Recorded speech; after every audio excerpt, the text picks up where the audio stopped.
Góðan daginn, Grétar Mar heiti ég og ég mættur hérna í sjávarútvegsspjall og með mér eru 3 sjóarar og fiskvinnslumenn og það er Ólafur Jónsson, Óli Ufsi kallaður, Arnar Atlason, formaður Samtaka fiskframleiðanda.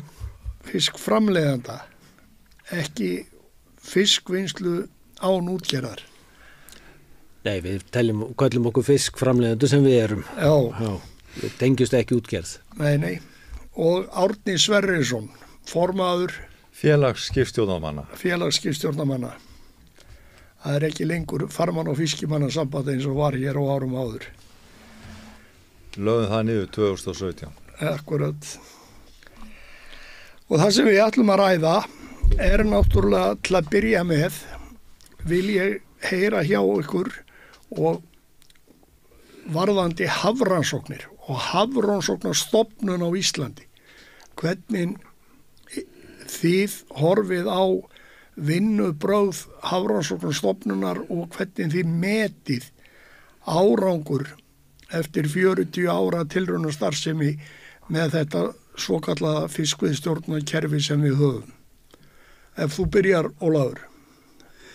Já, þá fer nú sennilega allur þátturinn í þetta. En ég sem sé elst upp í svokalluðu sóknarmarki, skrapdagakerfinu svokallaða, sem Skrapdagakerfi var í rauninni á undan kvótakerfinu. Já. Og var það sem við hófum stjórn fiskveiða og Matthías Bjarnason setti á 1976. Já, 77, 78, eitthvað svoleiðis, þegar það var að byrja og var svona að skrúa sig inn. Og við komum þá alltaf saman áramótin, skipstjórar og stýrimenn á skipunum, jafnvel vélstjórar, og síðan maður frá ráðuneytinu og menn frá Hafró. Og þar var sest yfir þetta og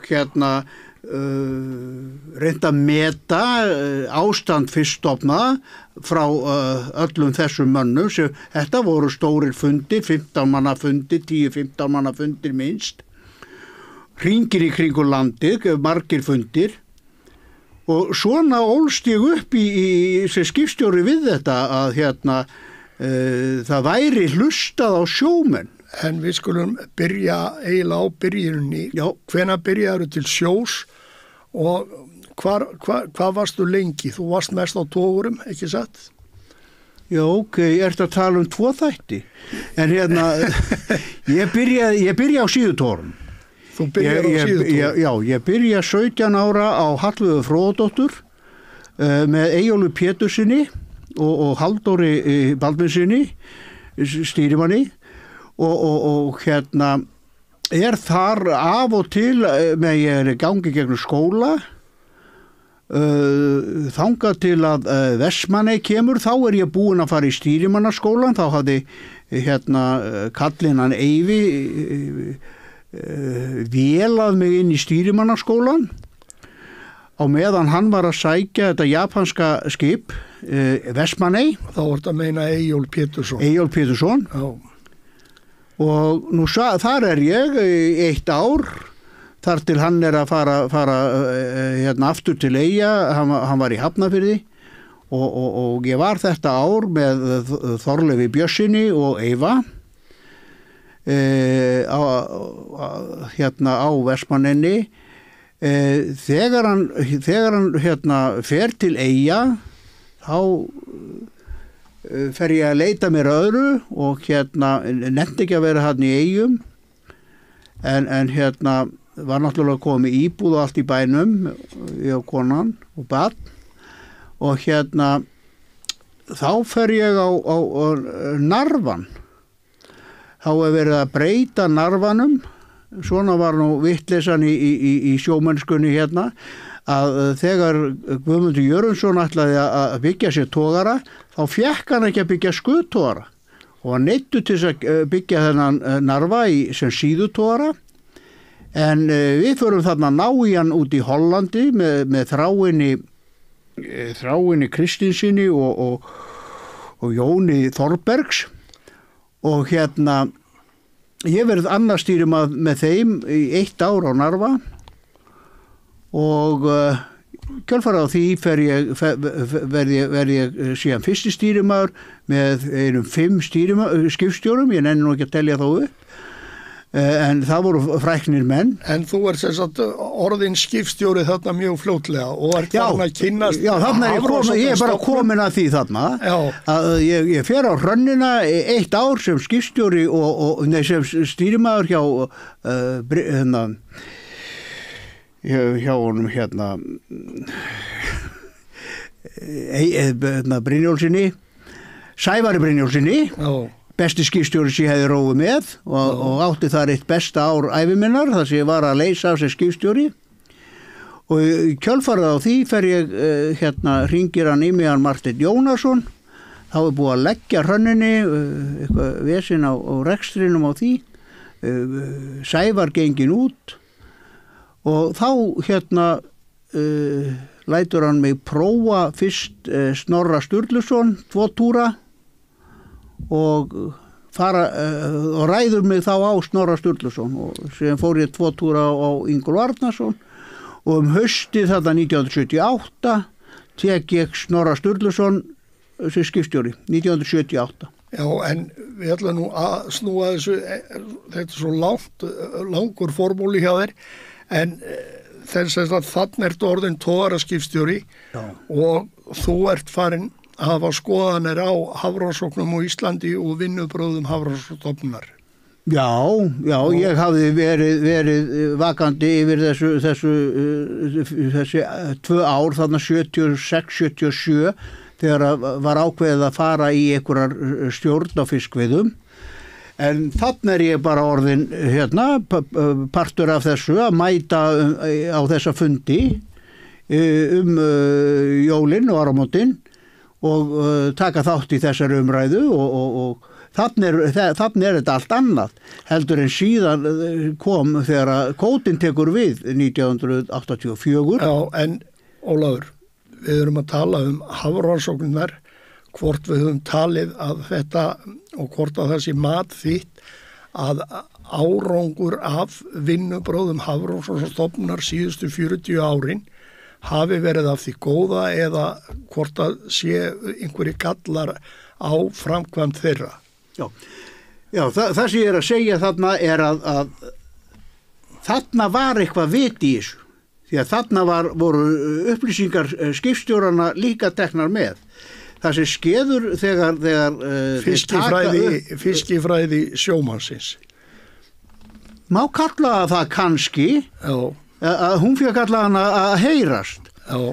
En það sem skeður þegar kvótakerfið komið á að þá ekkert hlustað á okkur meira og þeir koma með þetta kerfi sem kallað skrapdagakerfi og það furðulega að situm við 40 árum seinna, þeir hafa aldrei notað neitt nema þetta sem við köllum skrapdagakerfi, þetta togararall sem þið fara í. Þeir hafa aldrei litið á afladagbækur, 1000 afladagbækur sem hafa frá öllum skipum hringinn í kringum landið. Það hefur aldrei verið litið á þessar bækur. Þeir nota bara þetta togararall sem byggt upp á algjörum sandi. Það ekki einu sinni verið að skoða þessa fáu staði í kringum landið þar sem mest fiskast. Það bara verið eftir hendinni verið að skoða einhverja staði þar sem aldrei hefur sér skítur úr fiski. Já, Ólafur, en snúum okkur á næsta manni, Arnar Atlason, hver þín forsaga í stuttumáli, ekki löngum formúla? Ég var nú bara svona 7 ára cirka þegar Óli var að byrja til sjós, þannig að ég sagði hann hjá mér verður örlítið styttri. það nú samt þannig að ég stend hérna í dag 55 ára að verða og bróðurpartur af minni ævi hefur farið í störf tengt fiskvinnslu. Búin að starfa í sjávarútvegi alveg frá því bara upp úr 1990 og í dag ég formaður fiskframleiðanda, fyrirtæki sem að kaupa fisk og vinna fisk. Við höfum haft það undanfarin ár sem meginreglu að vera ekki að tjá okkur mikið það sem að káfar ekki beint upp á okkur og það sem við erum ekki útgerð eða veiðum að þá almennt tjá okkur ekki veiðiheimildir og hafró. Það lítur náttúrulega að skipta ykkur máli hvort að koma á land 300.000 tonn á þorski á ári eða 200.000 tonn. Skiptur okkur öllu máli. Já, og þar að leiðandi hljóti þið að hafa einhverja skoðunar á því hvort að þetta sé eitthvað í líkingu við þar sem að eðlilegt væri uppbygging á fiskistofnum á 40 árum hefur engin verið. Eins og þetta horfum við mér og ég veit að samaskapið þeim sem er í félagi með mér að þá er það gríðaleg vonbrigði ef við horfum og vitum það allir hér við þetta borð að þessi margumrædda svarta skýrsla sem kemur hérna í lok 7. áratugarins eða eins og við Íslendingar segja 8. áratugarins 83 að hérna hún var gríðaleg vonbrigði og hún er sett fram og kvótakerfið hannað og meitlaði stein í framhaldinu til þess að vinna okkur út frá þessum botni sem að tali var að væri þarna og það segir sér náttúrulega sjálft að það eru gríðaleg vonbrigði að það hef ekki tekist að við séum bara í jafnstöðu afla síðan þetta var. Já, það má segja það að við höfum aldrei komist upp fyrir það sem við veitum 1984 fyrsta árið í kvótakerfi þá veitum við 267.000 tonn af þorski og við höfum aldrei komist neitt einasta ár frá 1984 upp í sama afla. Þetta eru kláru vonbrigði en ég vildi bara hafa þann formála á þessu að almennt á maður ekki að skipta sér beint af því sem að liggur ekki beint að manni sjálfur. En í rauninni kemur allri þjóðinni þetta við hvernig afkoman er af fiskistofnum. Gjaldeyristekjur þjóðarinnar byggjast á því hvað má veiða og ef við erum að skaða okkur með því að veiða ekki eins og manni sýnist staðan er í dag, engin úthafsarækja, engin humarveiði, bannað að veiða lúðu, engin loðnuverti í vetur, er það út á ofstórum þorskstofni, kannski með eða hver er skýringin. Þetta rugla þegar við fríðum einn að þá stækkar hann og hann þarf fæðu og étur. En Árni Sverrisson, þín saga í stuttumáli.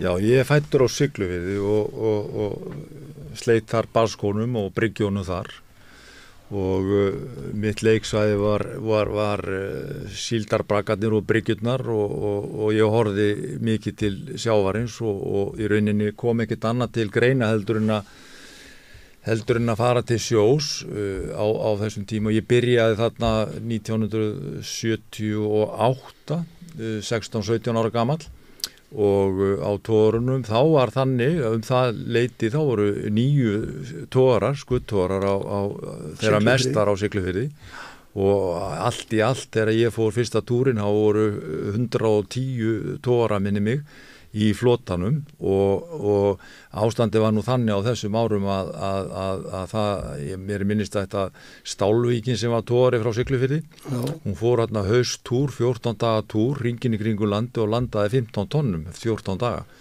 Þannig að það var náttúrulega augljóst mál að eitthvað var í hafinu og breytingin sem hefur átt sér stað með tilkomu kvótakerfisins hún er auðvitað gríðaleg. Það er verið að sækja fiskinn með miklu minni tilkostnaði og miklu minni olíunotkun per kíló af fiski og svo framvegis. En varðandi hafrannsóknastofnun þá hef ég sterkar skoðanir á þeirri stofnun og vann þar árabil Já, ég held að var stýrimaður þar og skipstjóri og tók þátt í röllum og ég nú verið þeirra skoðunar að ef ekkert hefði verið aðgert þá værum við ekki í þeim sporum sem að við erum í dag en það sem þú taldir upp áðan Gretar varðandi ástandið á loðnustofnunum og rækjunni og humrinum og þessum stofnum. Ég deili alveg áhyggjum af því en ég hef nú kannski svo lítið aðra skoðun á því hvers vegna það heldur margur annar. Efstur í fæðikveðinni í sjónum er hvalurinn og hvalnum hefur fjölgað ár frá ári og á hafsvæðinu Ísland, Grænland, Færeyjar talið að 40.000 langreyðar hafist við og það éti árlega 13,5 milljón tonna úr lífríkinu. Það hlýtur að hafa áhrif á vöxt og viðgangs loðnustofnsins, síldarstofnsins og svo framvegis.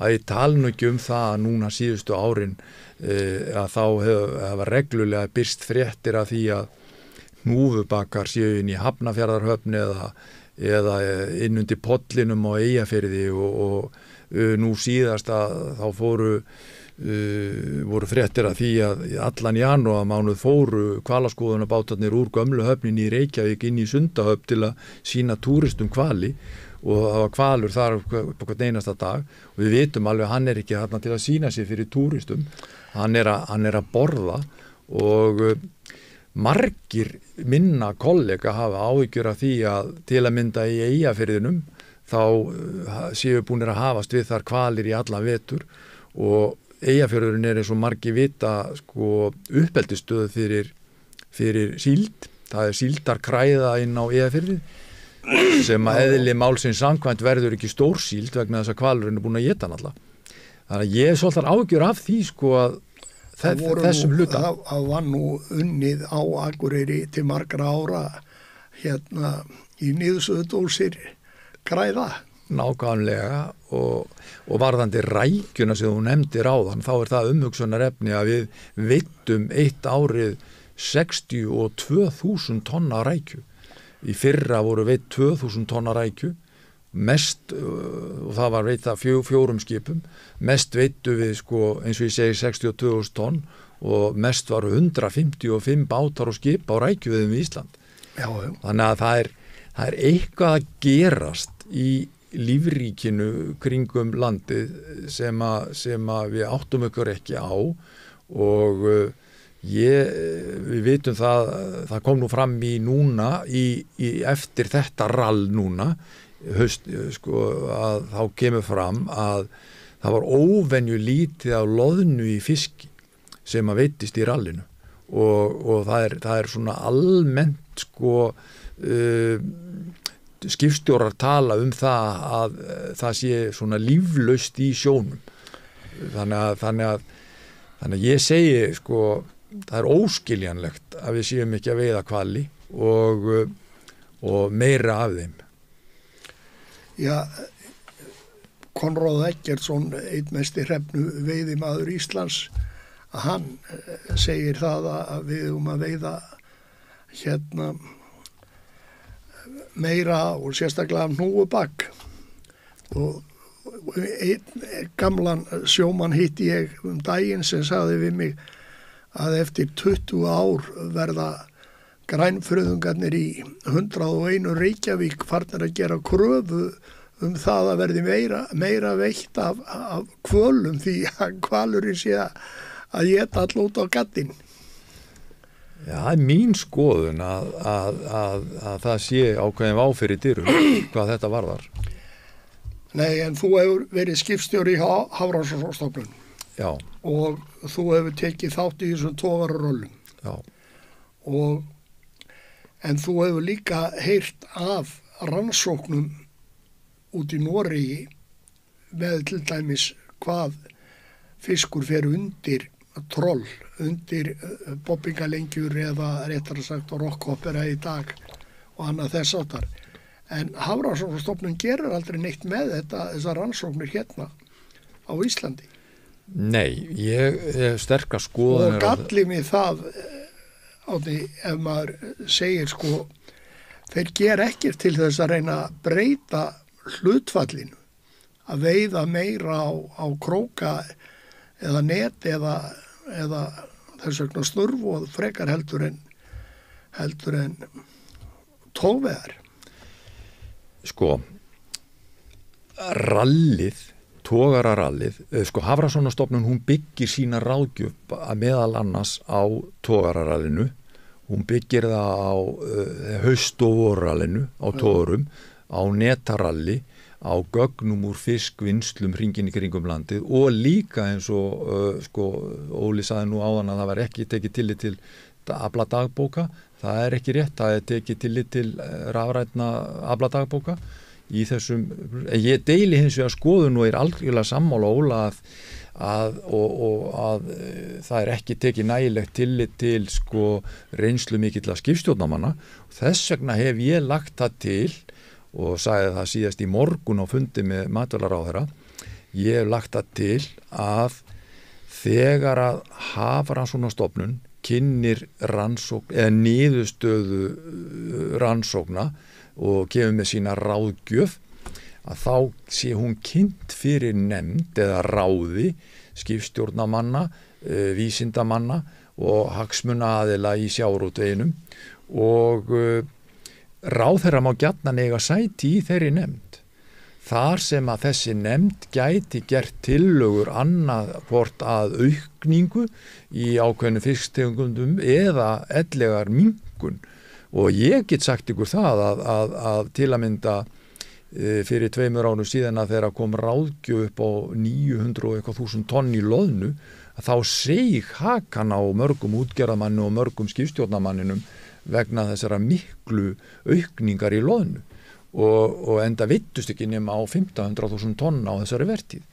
Þannig að sko skipstjórnarmenninni myndi ekkert sko í slíkri nefnd endilega alltaf bæta í. Þeir gætu líka. Skipstjórnarmenninir stoppuðu síldveðar á sínum tíma þegar síldin hrundi.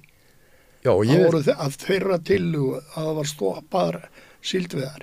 Og ég til dæmis af því að við erum með mann hérna sem að ég var nú með á sjónum í gamla daga, Ólafur Örn Jónsson, á Viðey var ég með honum, sko allmarga túra, kallaður Óli Ufsi og hérna þá vil ég taka það sérstaklega fram að núna hafa verið skrifaða blaðagreinar í blöð og að margir skipstjórnarmenn hafa verulegar áhyggjur af ufsastofninum. Það er verið að veiða núna, það er mikil sókn í ufsa og mikil sókn í smáufsa og eðlilega þessi smáufsi fyrirgefðu sem að hann verður ekki stór, þannig að það er búið að veiða hann.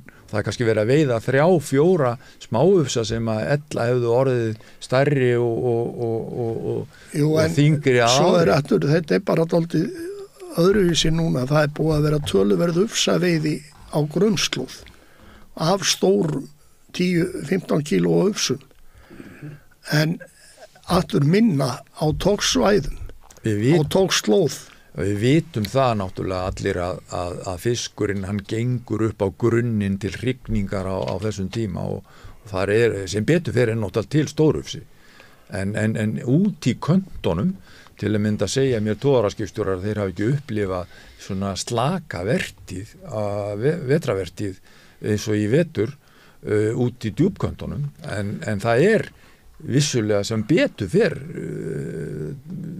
fiskgengd upp á grunnunum.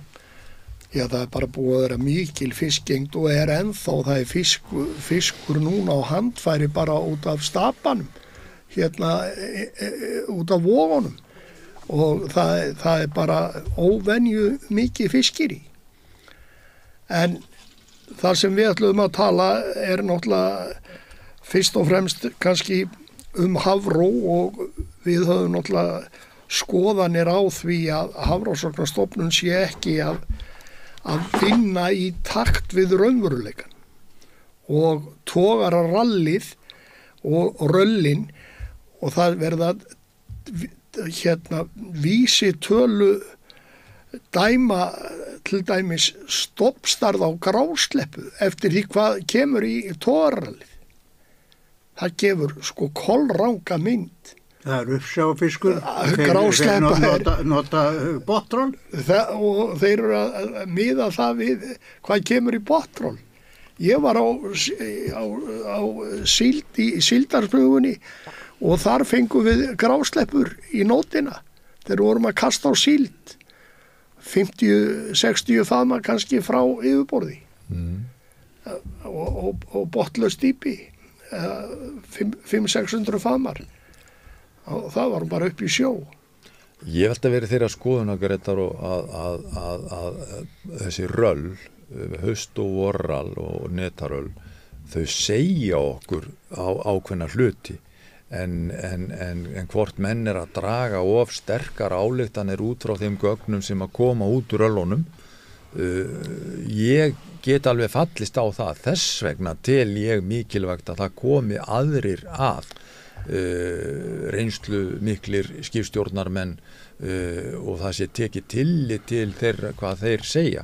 Við höfum til dæmis dæmi það núna, við gagnrýndum það gríðarlega núna eftir síðustu ráðgjöf, þá fór djúpkarfin úr einhverjum 6-7-8 tonnum sem var kvótinn síðast niður í 0 og við gerðum sterkar athugasemdir við það, bæði skipstjórnarmenn, útgerðarmenn og fulltrúar okkar, félagsins og jú, það var hlustað á okkur og jafnvel kinka kolli að þetta gæti nú alveg verið til í, það breytti engu, ráðgjöfin 0. En ekki, ef ég má stinga þess inn í þessu umræðu, ekki vandamálið það að líkt og bara Afríku var skipt hér árum áður, bara með beinum línum. Reglustrikum. Að þá sitjum við svolítið uppi með svipu strik í þessu kvótakerfi okkar. Það er nokkuð til í því. Og hvernig meina ég þetta? Ég meina það að pólitíkusar í dag sitju uppi með þessi strik sem voru lögð þarna og Hafró enga síður. Hafró er náttúrulega pólitísk stofnun og fólk bæði þar innan dyra, vísindamenn og rannsakendur hafa fjárfest í eigin starfi og pólitíkusar ekki síður flokkar sem stóðu að stofnun kvótakerfisins. Þegar við byrjuðum með kvótakerfið, þá voru togaraskipstjórar fengnir til að koma og færa og teikni kort toglínur sem þeir...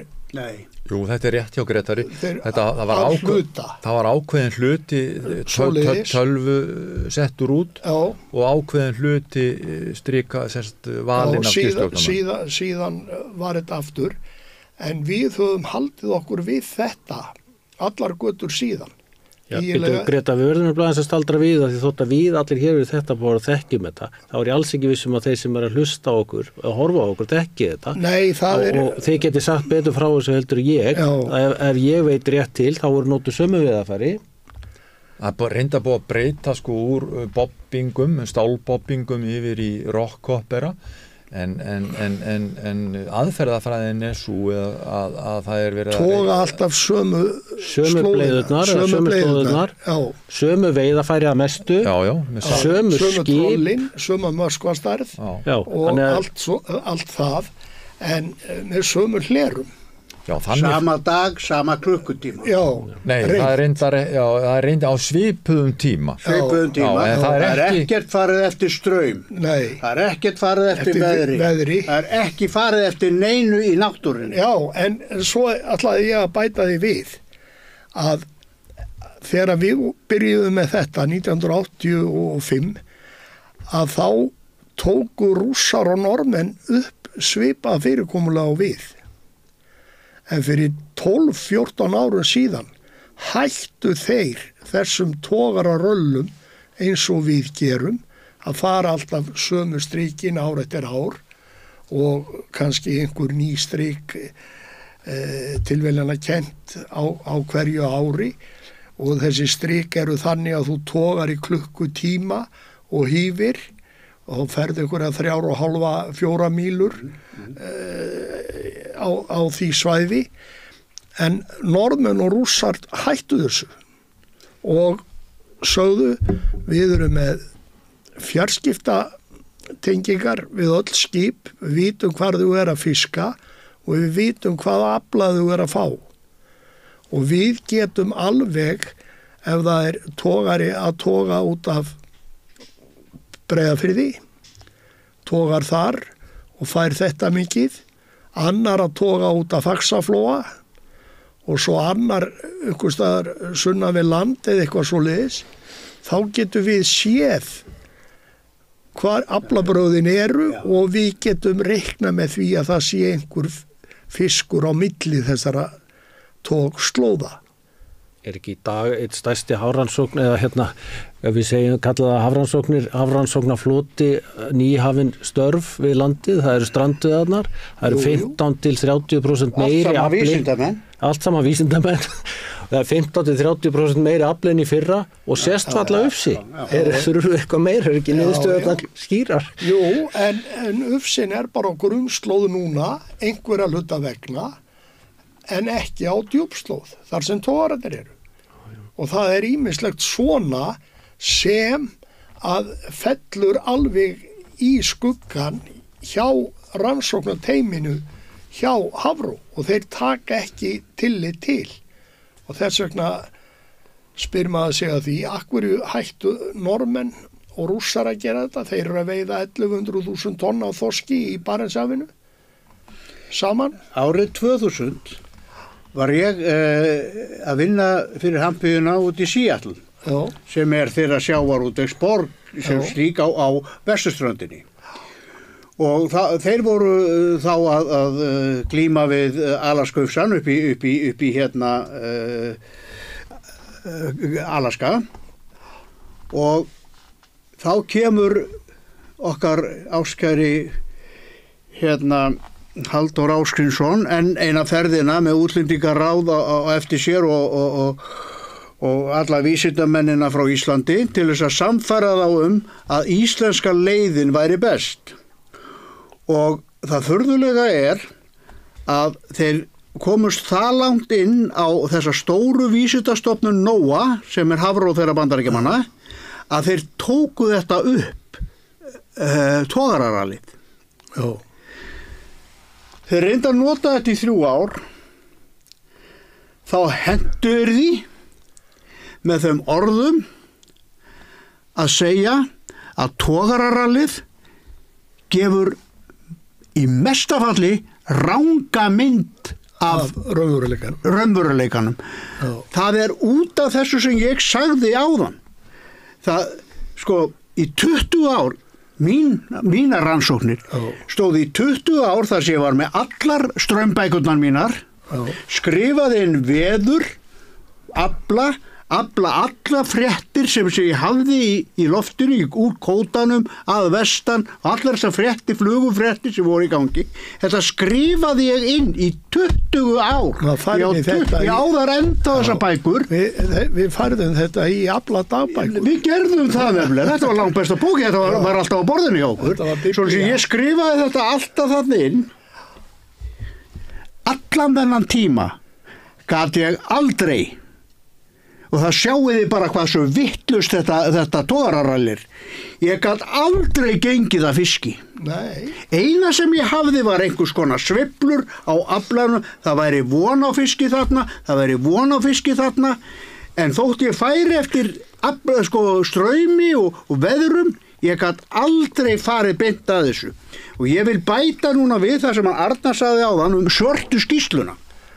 Já. Að eftir mjög góðan árangur, þrátt fyrir öll þessi 100 skip sem Steingrímur Hermannsson leyfði eftir að Kjartan Jóhannsson hafði stoppað okkur 1980 við 85 tóra. 79. Já, 79-80, Kjartan Jóhannsson, að þrátt fyrir það hafði þetta gengið mjög vel og við vorum búin að vera með 450-500 tonn afla. Að það sem við klikkum náttúran. 83 bara eðlileg niðursveifla. Það gat engin séð hana fyrir og það gat engin, ég var með nógan að blara þetta ár og skafaði mig ekki neitt. Ég sá engan bát frá Reykjavík vera úti í 20 dag og komin með 12 tonn. ekki síðan ég fór Jómfrútúrin, hann var í bókum, en það sem við skiljum ekki að við getum aldrei sett svona kerfi og haldið að það gangi bara eins og eitthvað tölvu Þetta ekki eins og að fara í verslun hjá Bónus og kaupa alltaf eitt læri.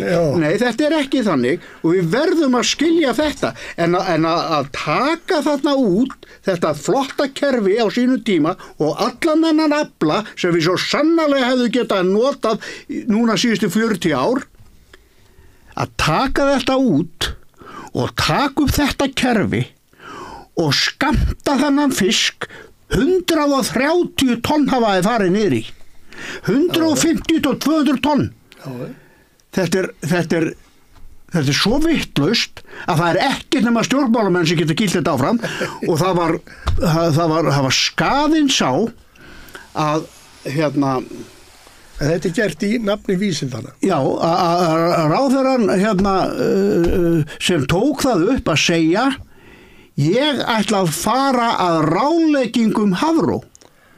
Þetta er stór skaði að hann skildi gera þetta.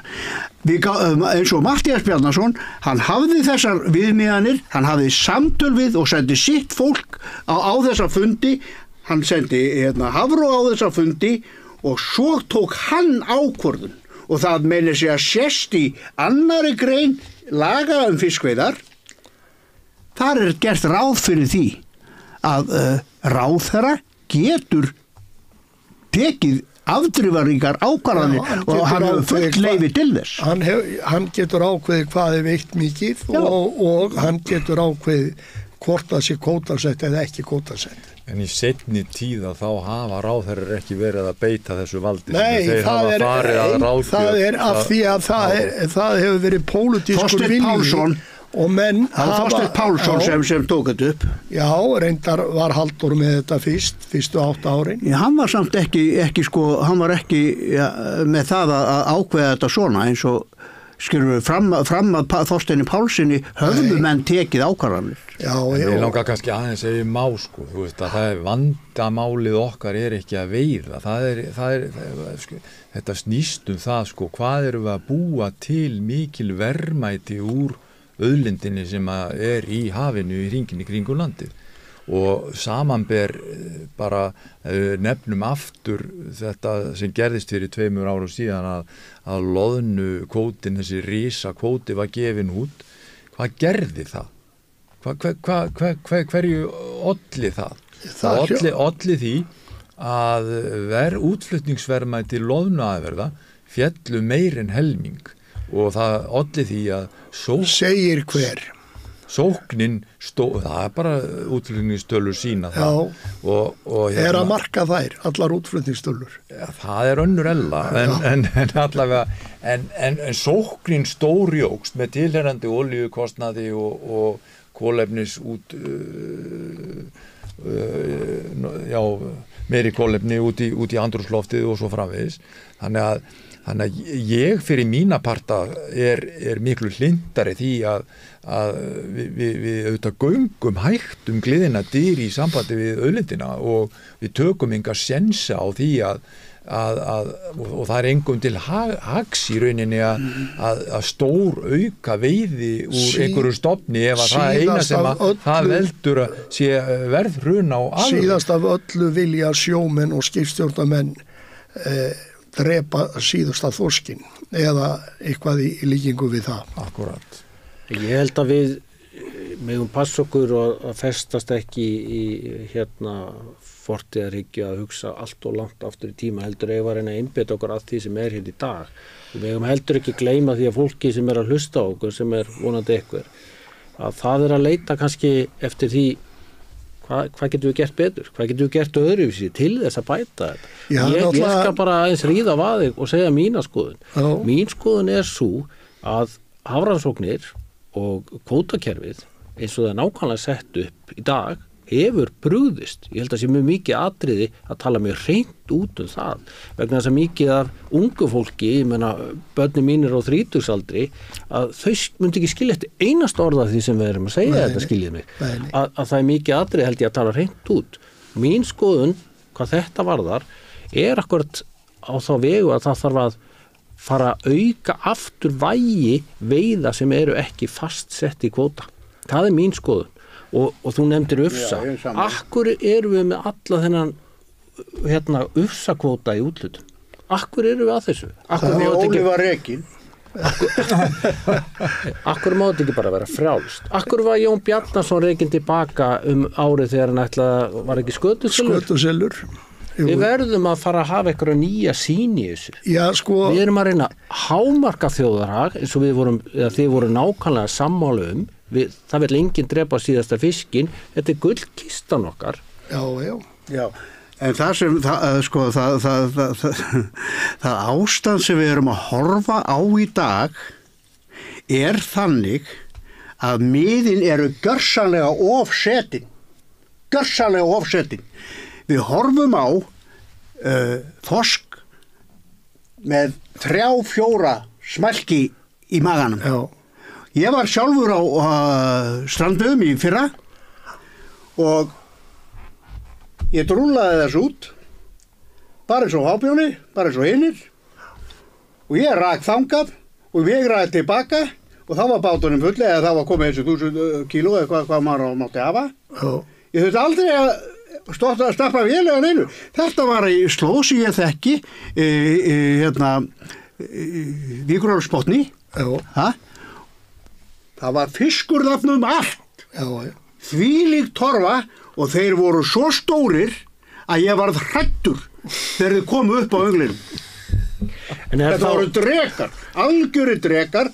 Þetta var fiskur sem var frekar haustór. Fiskur fullur af smælki.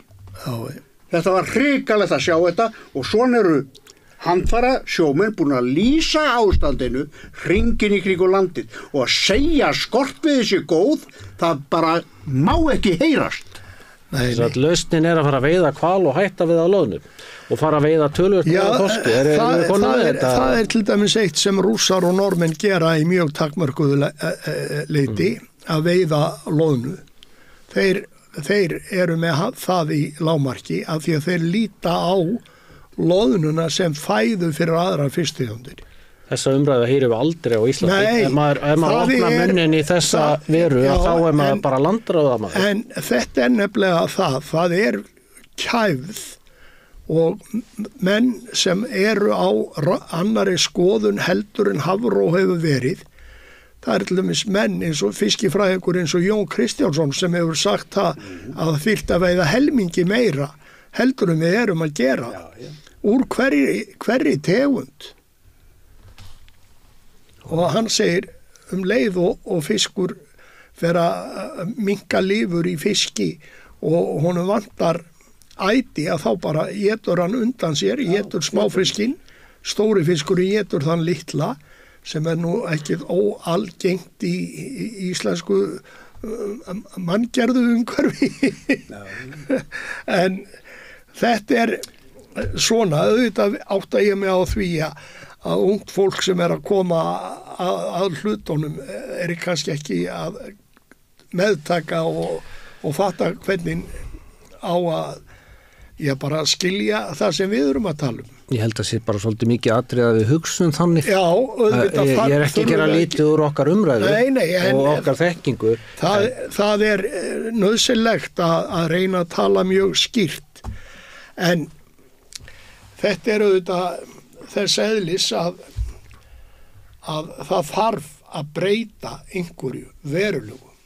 Hvort sem við gerum það með því að fækka kvótabundnum tegundum sem væri náttúrulega byrjun til hvers að vera með löngu keilu, blálöngu, ufsa inn í kvóta.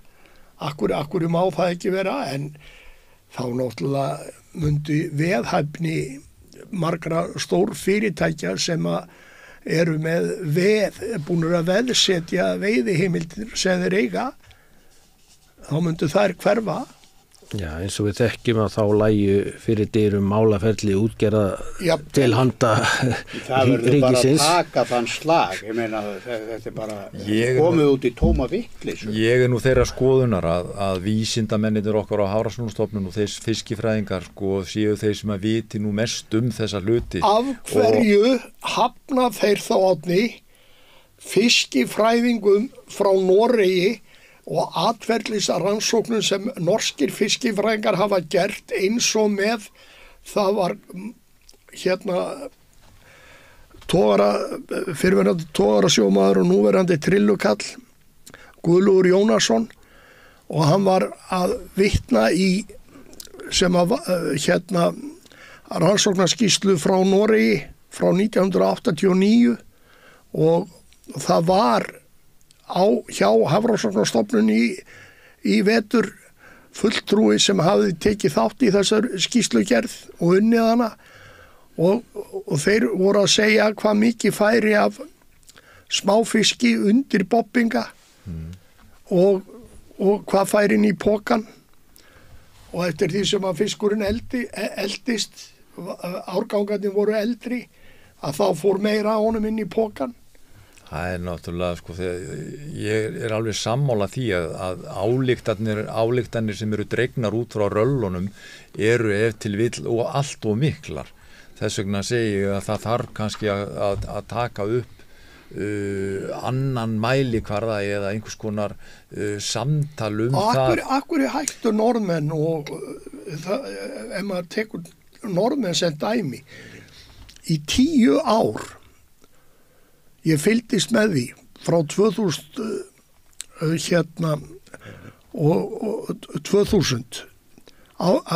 aldamótin 2000 þá veittu þeir í 10 ár 100-150.000 tonn umfram veiðiráðgjöf en fiskifræðingarnir eldu þá og bætt alltaf við þó að þeir væri að veiða helmingi meira heldur þeir máttu veiða að þá bættu þeir við af því að þeir sagðu að það sæi ekki á stofninum þó það væri veitt og núna eru þeir að veiða 1100.000 tonn og þeir hætta með togararalli eins og við erum með fyrir 12-15 ára síðan.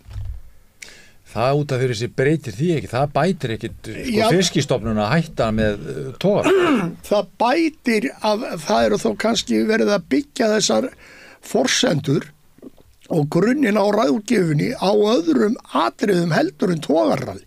Ef þú ert bara að reikna út hvað eru margir þorskar í ár í togarralli sem koma í trollið eða hvað voru margir fiskar í fyrra og ert með vísutölu bundna við það og kemst að þeirri niðurstöðu að það er að minnka fiskistofnarnir eða stækka. Þeir hækkuðu líka nýtingarstöðlin upp í 25%. Já. Mér finnst kannski stóraðri, ég tek alveg undir með þér Árni að það er ekkit sjálfgefið að við séum með eitthvað annað betra og ég held til dæmis, ég sammála ykkur með veiði, svæðin og tímasetningu og strauma og allt þetta en eins og til dæmis afla samsetningu og svona segir ákveðna sögu, það má ekki taka það alveg. En ég staldra alltaf við þegar einhver segir við mig staðreyndir eins og það að útgerð vill frekar vera inn í skortkerfi með til dæmis ufsa, vita það hún á 500 tonna kvóta, frekar hann að ufsin sé frjáls. Já. Þá fer maður að hugsa, hvers konar, hvert eru við komnir? Hvað er það sem ræður? Einokunin er betri. Fákeppnin, þessi fákeppni og einokun, já. Þú veist, sitt og hluturinn, þessi afmörkun að það að geta haldið öðrum frá og haldið fyrir sig, það er farið að vega meira. Við skulum bara horfa á það eins og þar eru þið að gefa ykkur það að það sé til meira af ufsa í sjónum heldur en að alls ekki. Ég er algjörlega ósammála þeim. Frá því átti, hvort það er mikið að lítið, bara eignarhaldið að þú viljir geta leigt veiðiheimildina frá þér ef þú átt hana og telur þig hafa tangarhald á henni þá getur þú leigt hana eða selt hana Ég algjörlega sammála því, sko, þetta er svo flókið viðfangsefni þegar við förum að... Það ekkert flókið, það búið að gera þetta flókið. Já, ég sammála því, það búið að gera flókið. Tegundatilfærslur innan kerfisins, vaffesafli sem hefur farið úr einhverjum 1000 tonnum og upp í 7000 tonn, þessu eru við að berjast gegn og af hverju útgerð að setja æta ísu eða ætan þorsk í vaffesafla. Gerir það að verkum það bara kvótastaðan segir en þú átt ekki ísu og reynd að losa þig við ísuna. Já, eða þá að þú veiðir ákveðið magn af þorski og ákveður að setja ódýrasta hlutan á þorskinum í vaffesafla vegna þess að þá getur þú veitt aftur meiri þorsk á morgun. Jú, menn spila á þetta er miðað við 5% af afla vaffesafli. Ég skal segja ykkur eina sögu, það reyndar úr fortíðinni. 1992 þá stjórnarformaður Hafró, Brynjólfur Bjarnason, sem framkvæmdastjóri Granda, þar sem ég var að róa þá. Ástandi var orðið þannig á karfaslóðinni, karfo-ufsaslóðinni, að það var svo mikið þorskur að við fórum fram yfir í kvótanum. Við gátum orðið hvergi kastað, við áttum ekki meiri þorsk. Ég fer til hans, Brynjóls, sitt svona fyrir framan hann á borðið og spyr hann, af hverju óskupunum reynið ekki að auka við þorskin? Við getum ekki veitt orðið aðra tegundir, þorskurinn komin allt. Hann var í hröðum vexti þarna. Þá segir Brynjólfur Bjarnason við mig, það var yfir borðið. Óli, við getum ekki aukið við þorskin, þeir eru ennþá að deyja. Þetta sagði hann við mig. Þetta spillingin í íslensku kvótakerfi og fer vaxandi. Voru að bíða eftir því að fleiri útgerðamenn færu á hausinn og gæfust. Þeir voru að því? Já. Og eru jafnvel að því ennþá. Þeir eru ekki búnir að þjappa þessu nógu vel saman. Það var bara komið til skipstjóra og sagt, heyrðu, við þurfum að gjaldfella hjá þér skuldina. Já. Og hvað á ég þá að gera? Já, þú getur selt okkur þorskótaðinn. Já. Og fiskað áfram skötusölin. Já. Þetta eru bara dæmi. Já, eða selt allar veiðiheimildir þínar. Já, bara þau tóku bara af þeim veiðiheimildirnar og svo þú getur bara leigt. Jú, þetta var alþekkt í gegnum og spillingin og bankarnir voru notaðir til að gera þetta og færa þetta á færri hendur og svo voru gullkálfar í hjörðinni sem að lifa góðu lífi ennþá. En má ég spyrja Óla þá, hvaða aðferð myndið þú vilja beita við hafrannsóknir við Ísland? Að vegna þess að það eitt að sitja og gagnrýna og annað svo að koma, gætu við setið hérna í 2 tíma ég er búin að lýsa því hvernig þetta var þarna fyrir, þar sem sjómenn voru hafði með í ráðum. Ég myndi vilja að það erði hætt þessu togararalegi í því formi sem það er núna, eins og Bandaríkjamenn gerðu, en reynd frekar að auka vægi og bara dagbækana, sem skilur, þú nefndi sjálfur áðan alla vísindamennina á strandveiðum. Þarna eru miklu meiri og fastari í hendi upplýsingar.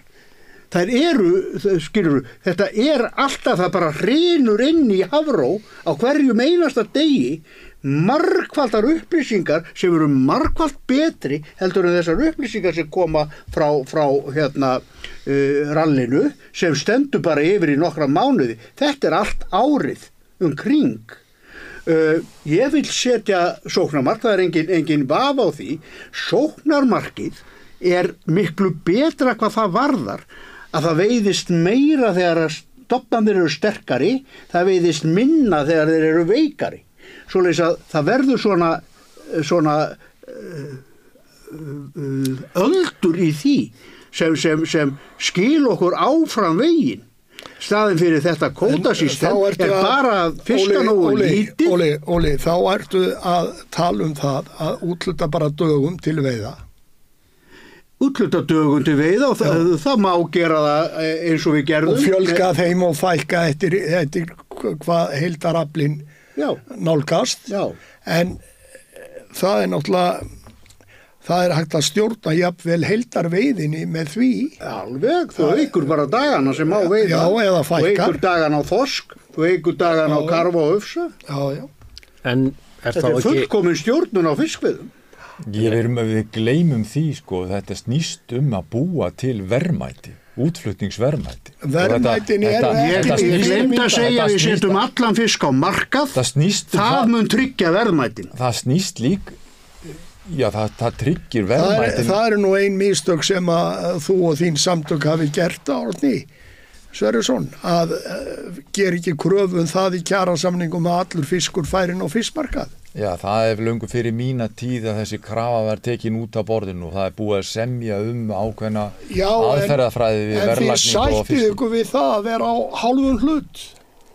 Fiskverðið ræður hlutnum. Fiskverðið til fiskvinnslu á Íslandi hefur alla tíð verið stýrt af með einhvers konar hætti. Fiskvinnslur eins og Arnar Atlason vinnur í þurfa að borga hæsta verð fyrir fiskin. Já, ég veit það. Já. Bróðurparturinn af þeim sem þú hefur samið fyrir eru, ætla að sé ekki 95%, eru að á helmingi larra fiskverði heldur en fyrirtæki Arnars borgar fyrir fiskin. Hráefnisverð. Já, við sjáum hvernig þetta í Noregi. Í staðin fyrir að vera að fá 600 krónur fyrir kílóið, þá eru þínir menn að fá 250-300 krónur fyrir kílóið. Já, þetta eitthvað sem að menn komumst að, sko, að það var ákveðið að semja ákveðna aðferðafræði við verðmyndun á fiski, ekki allan fisk á markað, vegna þess að sú krafa, hún fengist væntanlega aldrei í gegn. Og ef það væri þannig... Af hverju hægt að gera það í Englandi, Færeyjum, Þýskalandi, Danmörku og flestum löndum í heiminum, Kanada. Hvernig staðan í þeim löndum í sjávarútvegi? Hvernig staðan hérna? Hvernig staðan hérna? Já, það náttúrulega sko... Ertu virkilega hérna að hæla virðiskeðjunni svokölluðu? Ertu virkilega því? Við erum náttúrulega að reka sjávarútveg á Íslandi sem ekki ríkisstyrktur. Sem ekki ríkisstyrktur? Nei. Hvað að krónan er 150 kall hefur ná að vera 90 krónur? Hvað það hann að ríkisstyrkur? Já, þá ertu komin út í einhverja... Þetta handstyrk króna fyrir útgerðina. Árni, þú mátt ekki gleyma einu. Að fá 1 tonn af þorski frá ríkinu á sérkjörum þurftir aldrei að borga neitt fyrir þetta tonn og ef þú voru nú kannski mörg þúsund þá það ekkert annað en ríkisstyrkur. Ég sammála því að í þessu kerfi hafa verið gerð mistök. Já, þetta er bara stór mistök, þetta eru stæðstu eignar tilfærslur sem hafa átt sér stað í íslensku þjóðfélagi. 100 milljarða mistök á ári. Já, ég meina að veiðiheimildir væru seldar allar í dag, hæðst bjóðanda, ætla væri ekki einhverjir 1500 milljarðar. En þessi hagræðing sem hefur átt sér stað. Hvaða hagræðing ertu að tala um? Virðiskeðjuna? Ég að tala um það, Óli, að eins og ég sagði þegar ég byrjaði til sjós, þá voru á annað 100 togarar á Íslandi. Þeim hefur fækkað niður fyrir allir séu ekki inn á 40 í dag og þetta hefur gerst með því að fyrirtækin hafa keypt upp. Við erum að veiða helmingin af því sem við vorum að veiða þá. Það alveg rétt hjá þér. En við erum að búa til miklu meiri verðmæti. Nei, fiskverð hefur hækkað þrefalt. Það hefur ekkert með kvótakerfið að gera. Fiskverð, heimsmarkaðsverð á fiski hefur þrefaldast frá setningu kvótakerfis. Já, en Óli, við erum að búa til miklu meiri verðmæti. Nei, við erum ekki að því. Jú. Ekki sem við myndum geta gert með að allur fiskur færi á markað. Kvótakerfið ekkert búið að búa þetta til. Þetta bara rugl í þér. Ég var ekkert að segja kvótakerfið hefur búið til. Þú ert að segja það, sportveiði. Má ég stinga eins? Þú getur kallað Arnar, gjör svo vel. Ég ætla að fá að vera sátta sem ég reyna. Ég verð nú kannski síðasti maðurinn sem mætti að taka upp hanskan fyrir málflutning Árna. Ég ætla nú samt að gera það. Og mín skoðun er svo, og þar af leiðandi ég sáttasemjurinn að samningar sem að hans umbjóðendur hafa gert á undanförnum áratugum hafa verið nauðasamningar. Algjörar. Og það getur við held ég allir verið sammála Ég man þetta verkfalli sem var 2010 eða eitthvað svoleiðis, það sem var verkfalli marga mánuði og ekki bara snitt fiskur að landi og sjómenn neittir að borðunum með sem sagt, þessu að fella sig við ekki fullt markasverð í uppgjör á fiski heldur 80% fyrst bara ekki af markasverði mínus 5% markasverð. Þannig þeir sömdu að vera undir. Hvað gerði svo í kjölfarið af því? Þáverandi sjávarútvegsráðherra gaf útgerðum landsins heimild til að flytja aukna heimildin milli ára. Það var Þorgerður Katrín 2017. Já, ég bara... Út af verkfalli að þá mátti geyma meira á milli ára. Með og það því, enn þann dag í dag, þannig. Ef þú veltir því fyrir þér, ef við veltum því fyrir okkur, þá dregur það úr verkfallsrétti sjómanna. Já. Það gerir minna úr honum fyrir vikið. Hann er veikar í verkfallsréttur. En sko... Stefnan á samt vera svo að allur fiskur farin á fiskmarkað þá fæst eðlilegt verð fyrir fiskin. Og ég verð bara að fá að klára að þetta ástand sem uppi akkur það tilkomið? Það tilkomið vegna þess sem að Þorsteinn Pálsson kallaði á sínu tíma hagræðing í íslensku sjávarútvegi. Í dag heitir þetta á nútímamáli samþjöppun og komið út í það sem heitir fágefni. Þetta ekki orðið einokun en þetta á leiðinni þangað. Og ég nánast orðin þar að mér hlakka til að þetta sé bara orðið eitt útgerðarfyrirtæki því að þá þetta svo berskjaldað. Þá þetta svo auðvelt í umræðinu, þá þetta að segja bara að þetta monopóli. Ekki ríkismonopóli, þetta einkavætt monopóli. Mér finnst þetta snúast bara það að við erum með ákveðna auðlind í hafinu hringinn í kringum landið. Hvernig búum við? Eigum við ekki að gera það Árni, að allir standi jafnir að nýtingu auðlindar? Ég segi við erum með ákveðna auðlind í hafinu hringinn í kringum landið sem þjóð. Hvernig búum við til sem mest verðmæti úr auðlindinni til allarar framtíðar fyrir þjóðinni? Ég ætla að fá að svara þessu Árni, við erum ekki að því í dag.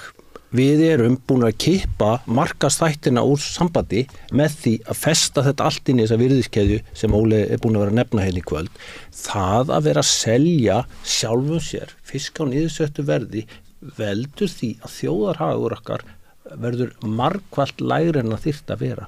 Ég leyfi mér að fullyrða það. Ég vil ekki setja fram þá kröfu að allur fiskur fara á fiskmarkað. Ég vil setja fram þá kröfu að allur fiskur sé seldur á fiskmarkaðsverði. Það sé allur seldur á sama verði. Það það sem Færeyingarnir gera. Það bara... kemur 10 tonn í land, 5 tonn farin á fiskmarkað og þá komið verð á fiskin. Já. Og ef þú vilt taka sjálfur, það allt í lagi. Ef þú vilt taka fiskin sjálfur, þá bara komið verðið, kílóverð. Sama í Englandi, sama í Þýskalandi.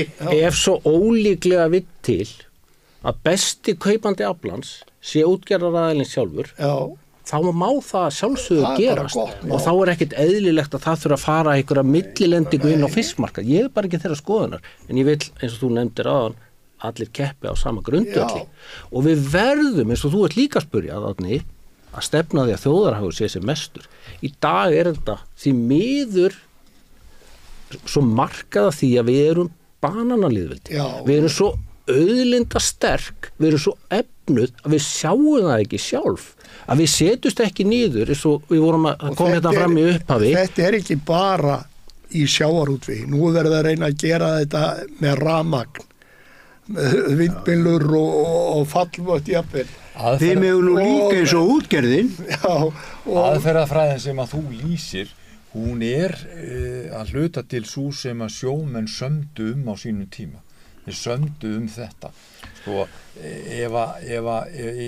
í þeirri hugsun að allur fiskur fara á markað og við erum hér 4 við borðið og við skulum segja að þið væru allir að reka fiskvinnslu en ég væri í að kaupa fisk á markaði til að flytja hann út og þú stæðir andspænis því Gretar á mánudagsmorgni með 20 manns í vinnu og fiskvinnsluhús í Sandgerði og það væri ákveðið framboð á markaðnum það væri bara ekki til skiptana vegna þess að ég sem útflytjandi á heilum fiski að ég hefði keypt allan fiski þannig að sko við verðum átt okkur á því að Ertu að segja að stærstu útgerðir landsins þurfa að fá fiskina meðaltali og útskrifa í vinnsluna? Nei, Það hljómaði þannig. Ef að með stóran togara ég er að tala um það, strákar. Ég mótfiskaði. Ég var 10 ár á markaði, Árni. Þú ert bara að fara með rugl hérna. Ég var 10 ár á hverju einasta sumri á markanum í Reykjavík. Ég fekk alltaf toppverð. Það klikkaði aldrei sala. Það fengu allir þessi gátu keypt, þeir fengu sér fisk. Einu sinni fekk útgerðamaðurinn minn sem þá var að vinna 8-9 tonn af ufsa í kjallarann hjá sér. Hann kom til mig þegar skipið var að fara út. Já, nú klikkaði þetta. Ég varð að fara til Grindavíkur að kaupa það ufsa. Ég gat ekki keypt minn eigin ufsa. Sagði hann við mig. Þetta eina skipti. En það treyst ekki markanum fyrir þessu náttúrulega bara ekki, það passa bara ekki inn í nútíma. Það dálítið aftalega á merinni að halda það að sé ekki hægt að nota markaslausnir á þessu eins og mörg öðru. En það að lokum vil ég segja við þig Árni Sverrisson þegar kemur hlaðið loðnuskip inn á einhvern fjörðinn fyrir austan og við bryggjuna liggur íslensk skip vermurinn á farminum helmingi minni á íslenska skipinu heldur en því færiska eða norska. Það náttúrulega ekki í lagi. Þetta er það kerfi sem við höfum hérna og það má náttúrulega tala uppsjáar aflan og fiskiríið. Það sérkaptölu líka en þetta auðvitað þarf að fá á þetta allt fiskmarkaðsverð og láta markaðinn ráða verðin á hverjum tíma. En ágætu félagar, tíma okkar búinn í kvöld. Ég þakka fyrir mig. Og ég þakka þér Ólafur, Arnar og Árni. Kæra þakkir. Takk fyrir okkur.